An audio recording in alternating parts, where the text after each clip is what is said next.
Dragon's End is a demonstration of the full potential of Guild Wars 2 open world content, pushing players to the limits to defeat a fearsome foe, requiring coordination, quick reactions, and a solid understanding of boons and the combat system to defeat.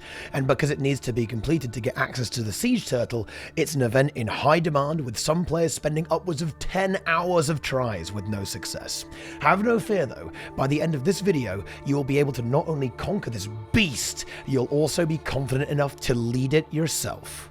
This guide goes over the entire process, starting from building squads and basic boon concepts, all the way through the Fireteam Phase and then the boss phase itself, and also discusses communication, leadership, and how to organize squads effectively.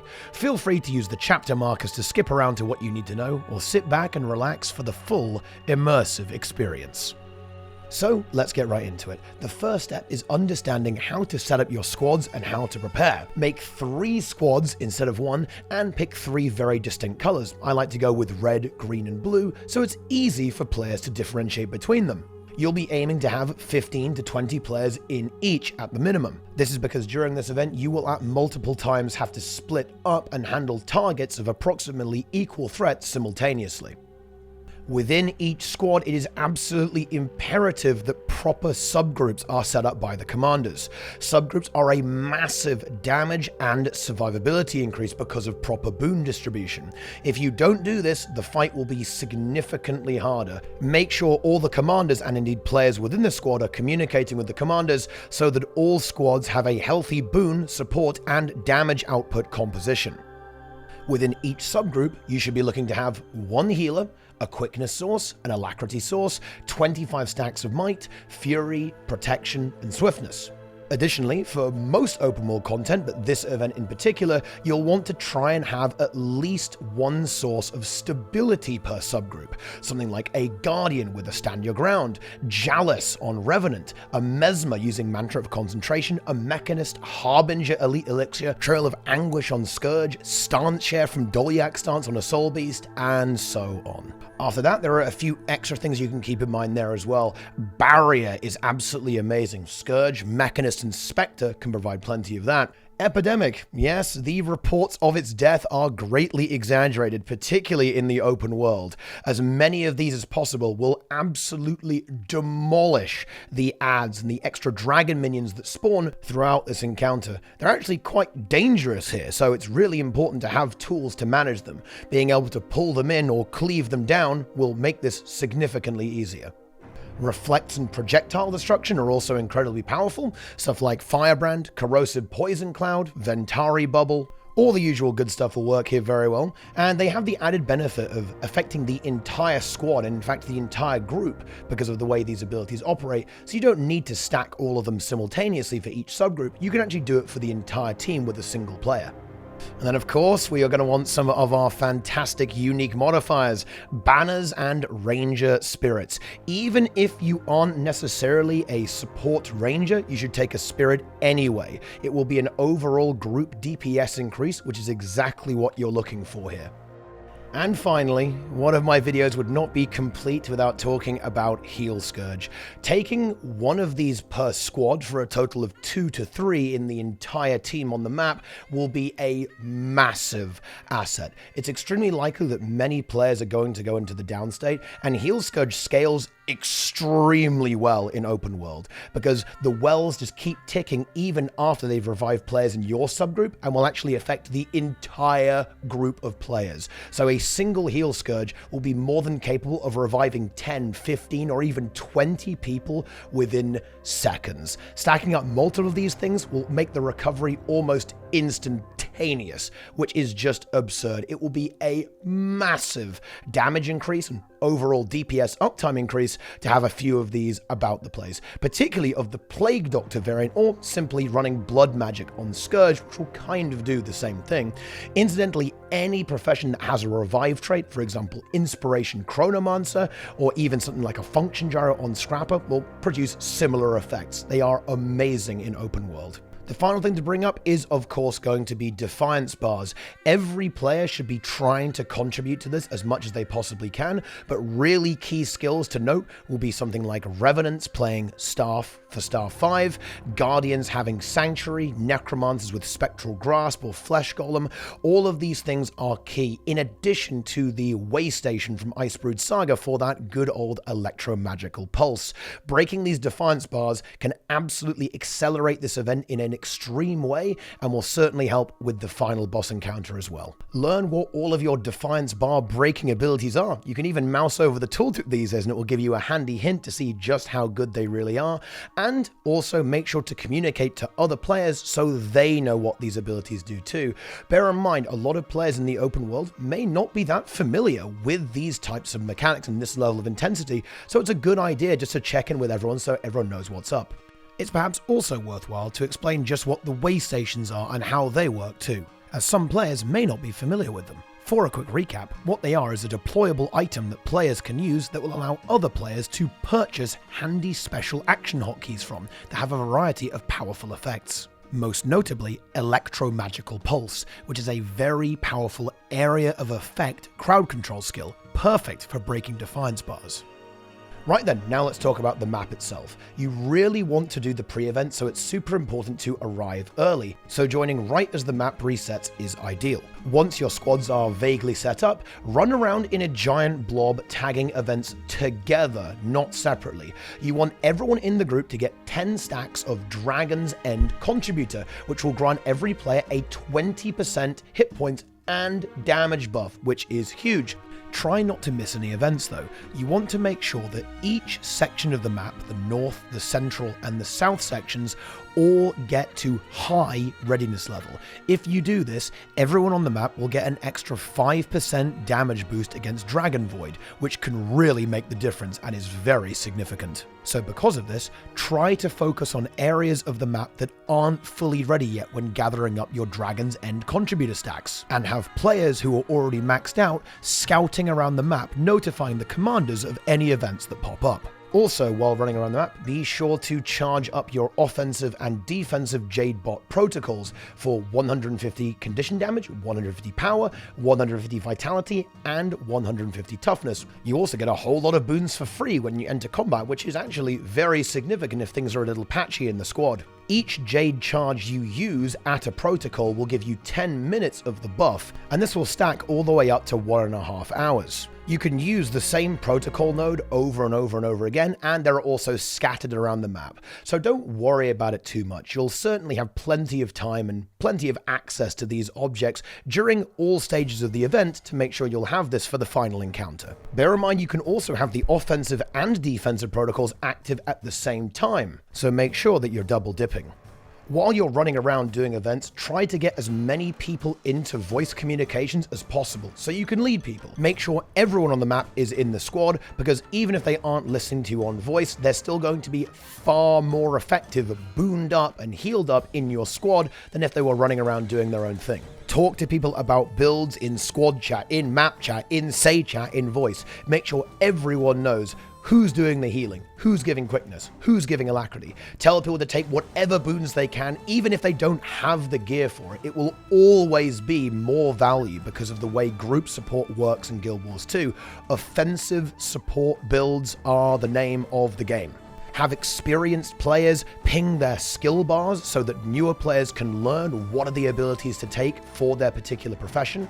And honestly, make sure people are hyped up and engaged. It's an epic encounter that requires people to pay attention. And if they are kind of just alt-tabbing and just falling asleep while doing it, then, well, it's not going to work out so well. Get in there and motivate people to blast this event hard. My guild, Hardstuck, is currently farming this event hard on both servers, EU and NA, multiple times a day, and we've even had 5 maps going at the same time. And I'm very happy to say that we clear it extremely consistently. Massive shout out to my team and commanders who have stepped up magnificently for End of Dragons. So with that in mind, be sure to hop on board at discord.gg/Hardstuck to not only get this meta clear, but everything in the expansion. All the other metas, strike missions, raids, fractals, and everything Guild Wars 2. We've got players from every game mode with extreme experience levels, so if you've got a question about anything, we will have the answer.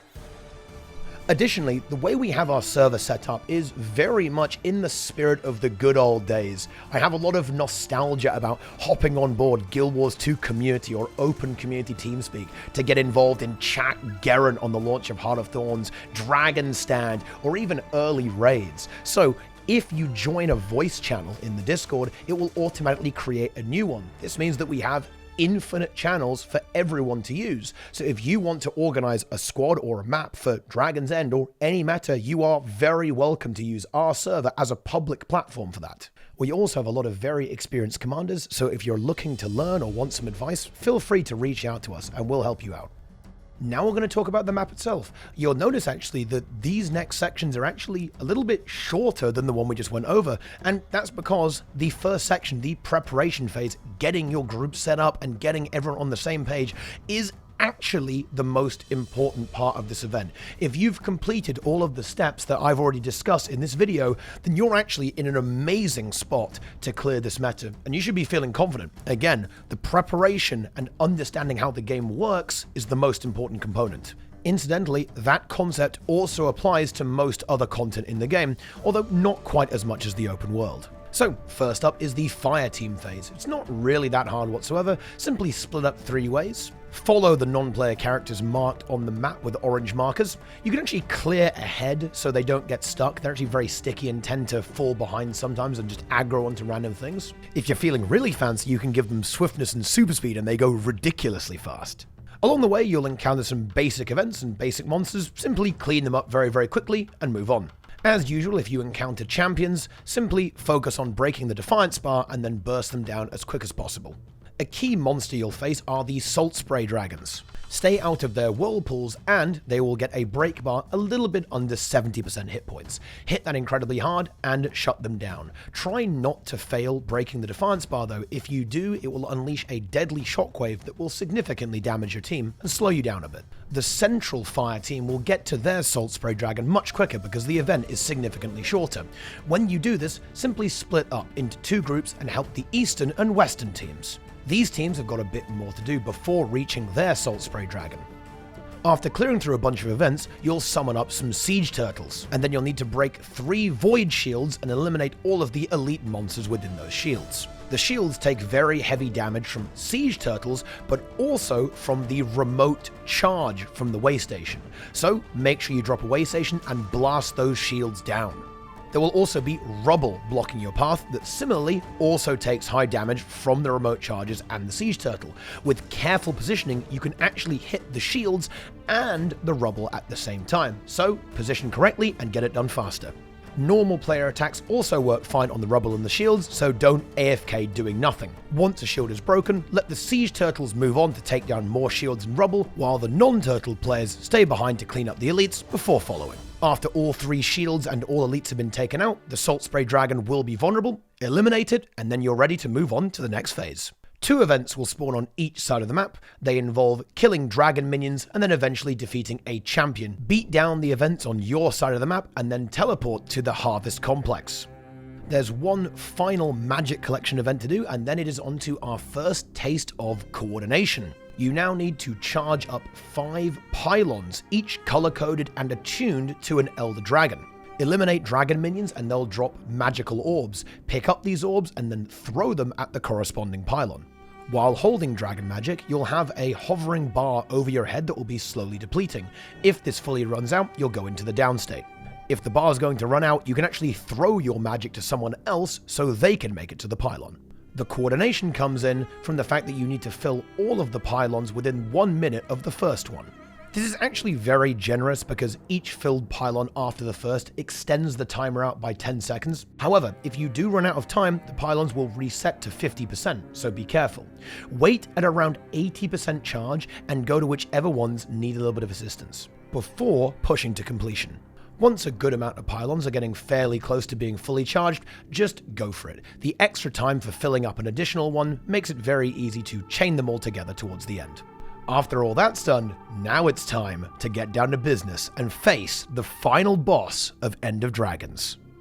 Run forwards a little bit to take the zip line up to the top of the temple, or you can go ahead and grab the waypoint, which will now have spawned in an airship above the entire arena. Take that and glide down if you don't have access to the Jade Bot. Before we get onto the mechanics of the fight, let's talk about some basic principles. It is extremely important that everyone stays as stacked as possible.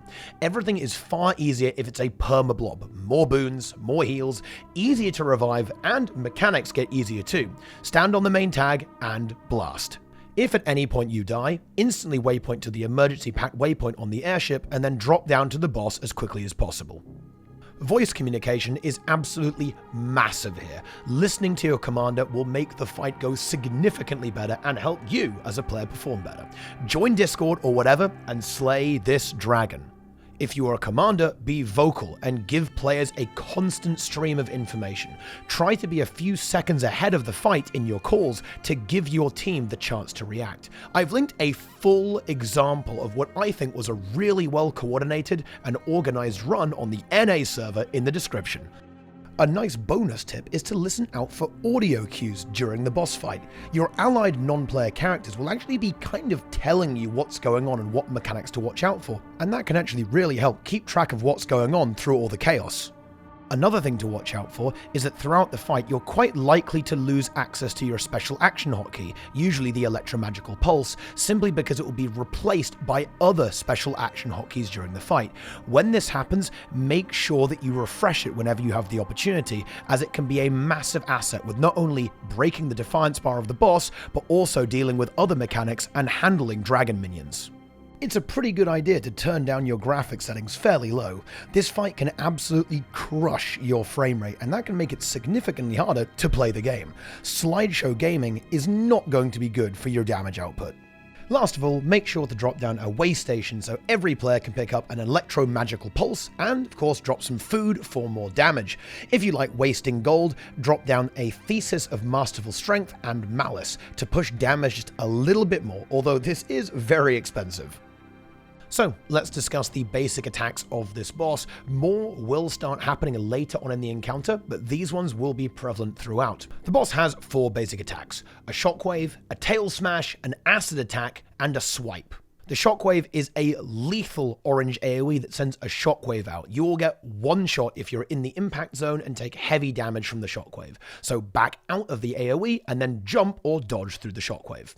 Afterwards, some players will probably be dead. DPS players, this is what I know you want to hear. Ignore the down states and just get to blasting the boss as soon as you can. Let the support players, particularly those that have some revival power like a heal Scourge, a heal Tempest, a Scrapper and so on, to get those players back up while you do more damage. However, if your squad doesn't have significant revive power, then everyone needs to be reviving. So in that case, you're out of luck.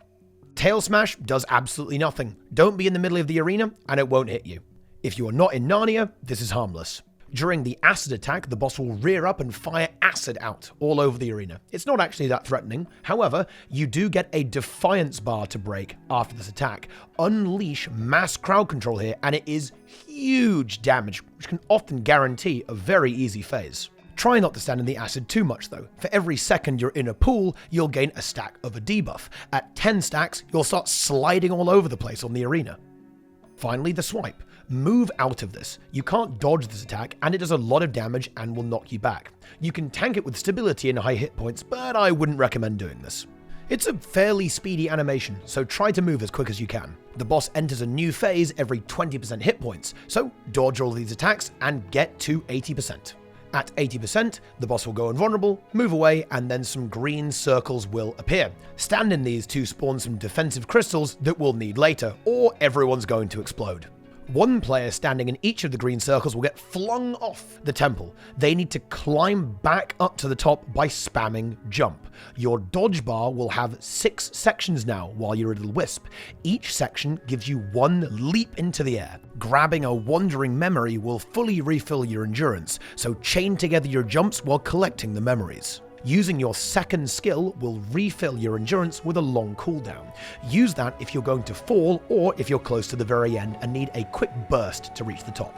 After climbing up, use your third skill to return to your body. This will actually provide a damage buff as well, helping you in the next phase. If enough players are able to get back to the top of the temple and get back to their bodies, then this phase will end, saving you some time, and then the next phase will begin.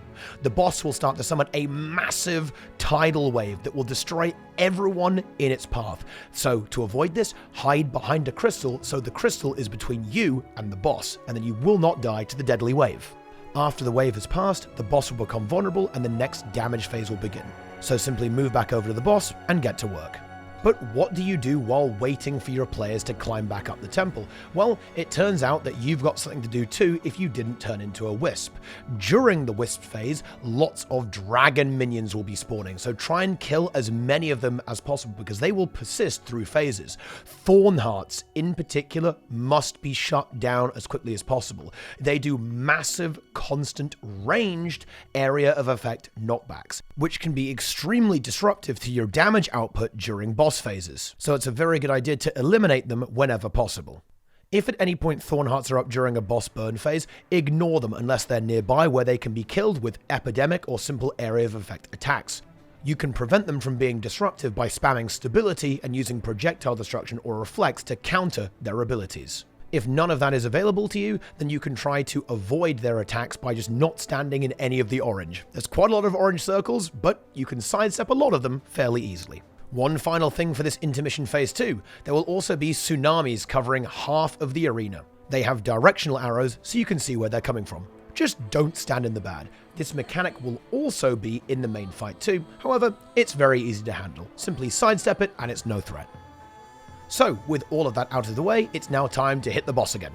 It's going to be just like the first phase except with a few new mechanics, so let's talk about those. First up is the infamous tail. The boss will wrap her tail around the opposite side of the arena to where she is. While the tail is up, the boss will have massive damage reduction. You must move over to the tail and kill it before going back to the boss. Portal or white mantle portal device is very, very good here to get a little bit of extra damage uptime. The tail sometimes looks like you can't hit it. It kind of moves away from the platform, but you actually can. The hitbox remains there. You can also epidemic off that to kill nearby monsters. While you are moving over to the tail, make sure you're attacking stuff. Lots of little dragon minions can end up spawning during the entire boss fight, and they add up over time. You want to keep them under control as much as you can because they can actually overwhelm you and end up disrupting your damage or pick off players while crossing the platform or doing mechanics. After the tail has gone down, simply run back to the boss or take a portal and get back to pumping big damage.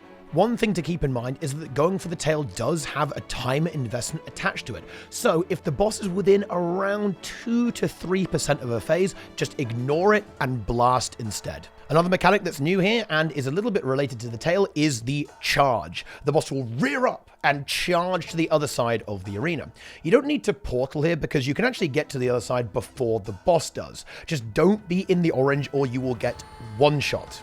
Again, while crossing the arena, refill your way station and kill stuff. Note that this mechanic will swap her position with the tail. So if the tail is up, just wait for it to arrive at your location and then kill the tail instead of running around like a headless chicken.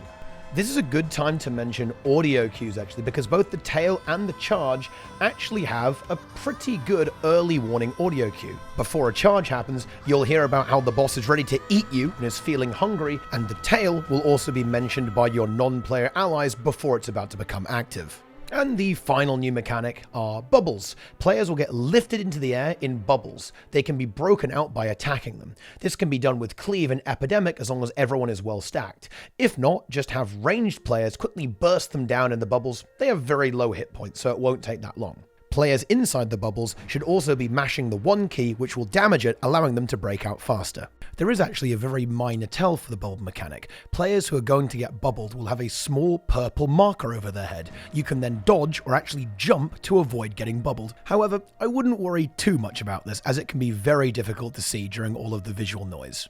Handle all of that and get the boss to 60%, and let's move on. at 60% will experience a new phase. Kill a bunch of dragon minions, pick up the magic they drop, and when enough magic has been grabbed, target the boss, either using tab targeting or by clicking on it in the watery ring, and then mash the purple spear special action hotkey to break the Defiance bar, which will then trigger the split phase. You'll now need to split into 2 groups, one of which can simply be the largest squad you have, and the other can be the 2 smaller squads. You'll then want these 2 groups to proceed to 2 jade platforms, one to the east of the arena, the other to the west. You can get there by gliding, using a mount, or using a new action key that you'll have, a mega leap that will launch you high into the air. You'll also need this to get back after you're done on the island. Whatever mode of transport you choose, make sure you choose it quickly, because if you linger on the main platform for too long, the boss will obliterate you. On the islands, powerful legendary bosses will spawn, break their Defiance bars, and blast them down. Stability is very important as they have a lot of crowd control attacks, and they also do very high damage, so be careful to not stand in the bad. And of course, they must both die within 30 seconds of each other, so if one is getting too far ahead, then stop damage completely at around 15% until the other one catches up before finishing them both off. After the bosses have been dealt with, leap back to the main platform using the action key and clean up as many void minions as possible. Kill all of the thorn hearts if you can as a priority, and then go back to the boss when it becomes vulnerable. The same mechanics from the previous boss burn phase apply here. Simply hit the boss, handle everything, and get to 40%. This is the part where the guide really starts to speed up. At 40%, we get another green circle phase, just as before at 80%, but there are more of them. Get a player in every single one of the green circles, turn into a wisp, climb back up to the top, everyone else mops up the minions, hide behind the crystals for the deadly wave, and then get back to the boss, just like 80%. There will, however, be a new mechanic now. Players will get caught in whirlpools and will need to have a Defiance bar broken to get them out. As long as everyone is decently stacked, the pools are quite likely to be fairly close together. This means you can use the legendary electromagical pulse to quickly break players out, alongside other area control effects that you might have access to. You do want to do your best to try and break as many of these players out if it's convenient, because they'll be trapped for a very long time if you don't, which will lead to a hefty damage loss. Other than that though, everything else is the same as the previous boss phase, so rinse and repeat and get down to 20%. At 20%, another split phase will begin, just like at 60%, but with 3 mini-bosses instead of just 2. Because of this, splitting up is very straightforward. Simply send 1 squad to each mini-boss. This time, they'll be spawning to the south, northeast, and northwest of the main platform. This round of bosses, particularly the Destroyer and Icebrood ones, tend to move around a little bit more, so really focus on breaking their Defiance bars to keep them still. Pump the damage up, keep an eye on the hit points, kill them all within 30 seconds, and then get ready to get back to the main platform. Now, just 20% boss hit points separate you from a glorious victory. There's nothing new in this final phase except the fact that the boss will be enraged, dealing even more damage than previously. This actually isn't that much of a big deal, because most of the boss's attacks one-shot you, even when not enraged. Focus up, repeat what you've learned, and secure your triumph over the ultimate final boss of the Dragon storyline in Guild Wars 2. So, there you have it. Everything you need to not only beat this challenging borderline open world raid, but also lead it yourself. If you have any questions, leave me a comment here, or feel free to ask me on stream or Discord. As mentioned previously, this meta, alongside everything else in the game, gets regularly cleared very consistently by my guild, Hardstuck. So if you're looking to get a clear of Dragon's End with us, or run your own map, then that is the place to be. Join us at discord.gg/Hardstuck. ArenaNet did an amazing job with this map, and it's truly worthy of being the culmination of 10 years of story.